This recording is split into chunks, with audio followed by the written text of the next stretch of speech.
Le 6-10 de l'été avec Virgile sur M le Média. Direction ce matin Neuchâtel. On part faire un tour chez les éperviers. C'est ainsi que l'on surnomme les habitants de Cernier. Cernier qui organise comme chaque année son traditionnel festival intitulé Poésie en arrosoir. Au programme de cette 22e édition, 13 spectacles répartis en 33 représentations sur les différentes scènes du site d'Evologia, un pôle culturel niché au cœur de la campagne neuchâteloise. Vincent Held, directeur artistique du festival, est avec nous ce matin. Bienvenue sur M. Merci. Alors tout d'abord, est-ce que vous pouvez nous expliquer pour les personnes qui ne connaissent pas ce festival, c'est quoi le concept de Poésie en arrosoir ? Le concept, c'est de présenter pendant une dizaine de jours des spectacles consacrés à la poésie et vraiment des spectacles d'expression vivante de la poésie. C'est des spectacles en fait. Si je le compare à d'autres festivals qui prônent plutôt le livre, moi je prône la scène. C'est un spectacle de scène, on y trouve du théâtre, de la musique, de la performance, etc. C'est la 22e édition cette année et vous avez décidé de mettre en avant l'expression vivante de la poésie. Pourquoi avoir fait le choix de ce thème ? L'expression vivante, elle est toujours au cœur de Poésie en arrosoir depuis sa première édition, c'est-à-dire justement cette idée que la poésie se performe, se dit, se joue, se chante. J'avais envie de ça en tant que comédien aussi. J'avais envie de mettre ça en avant, oui. À quoi faut-il s'attendre en ce qui concerne le programme ? Il y a de nombreuses représentations. Qu'est-ce que nous avons au programme de cette 22e édition ?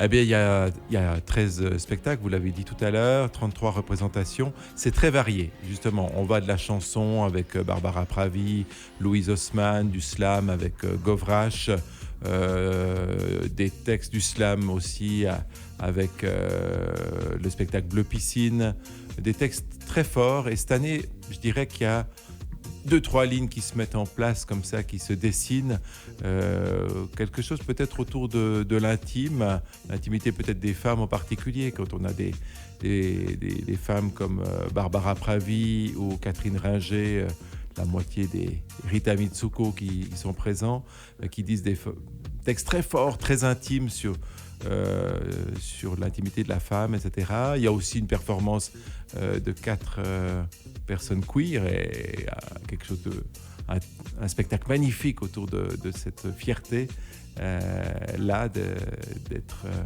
peut-être hors des normes quelque part. À qui s'adresse concrètement ce festival ? C'est ouvert, je dirais, à tout le monde. Alors c'est vrai que la poésie, peut-être par des fois la richesse de son texte est plutôt accessible aux adultes, mais on a aussi entre autres un spectacle pour enfants.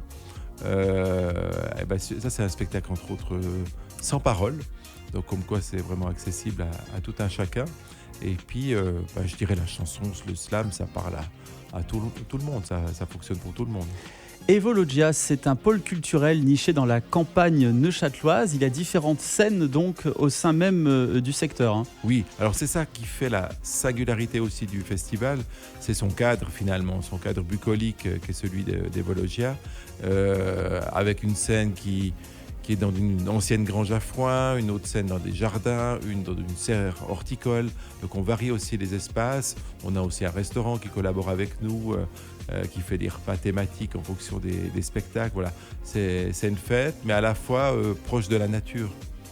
Et justement, proche de la nature, est-ce que c'est facilement accessible en transport public pour les personnes qui n'ont peut-être pas de voiture ou de permis de conduire ? Oui, relativement. Alors il faut situer Cernier pour ceux qui ne connaissent pas ce village qui est situé entre la Chaux-de-Fonds et Neuchâtel, ou entre Neuchâtel et la Chaux-de-Fonds. Donc il y a des lignes de bus qui rendent Cernier accessible, oui. Ça fait longtemps que vous organisez ce festival ? Eh bien, ce sera la 22e édition, j'en suis le fondateur. Donc, voilà. Donc oui, ça fait un petit bout de temps, mais toujours avec la même passion, la même envie de partager des textes. C'est partager des émotions finalement. Est-ce que la poésie a encore un bel avenir devant elle ? Je crois, et de plus en plus, parce qu'en fait, je pense qu'en 2003, quand j'ai créé le festival, c'était un petit peu le seul événement en Suisse romande lié à la poésie performée, je dirais. Et puis maintenant, on voit des festivals de poésie un petit peu partout en Suisse romande, il y en a plein. Il y a déjà le Printemps de la Poésie qui existe depuis 2016. Et puis il y a plein d'autres festivals qui sont nés depuis. Donc j'ai l'impression que oui, que c'est une forme peut-être refuge dans les temps peut-être un peu compliqués qu'on vit maintenant. On a besoin de ça, quoi. Ouais, Puis on a tellement une belle langue aussi.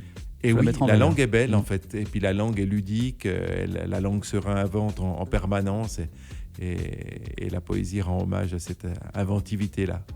Poésie en arrosoir, c'est à partir de ce vendredi et jusqu'au 14 juillet sur le site d'Evologia à Cernier, donc dans le canton de Neuchâtel. 22e édition. Le programme est disponible sur un site internet. Voilà, www.poésieonarrosoir.ch. Vincent Held, directeur et fondateur du festival, merci d'avoir été avec nous. On vous souhaite plein de succès, beaucoup de plaisir, beaucoup d'échanges avec les amoureux de la poésie. Et puis on se dit à très bientôt sur M. À très vite, merci. M, le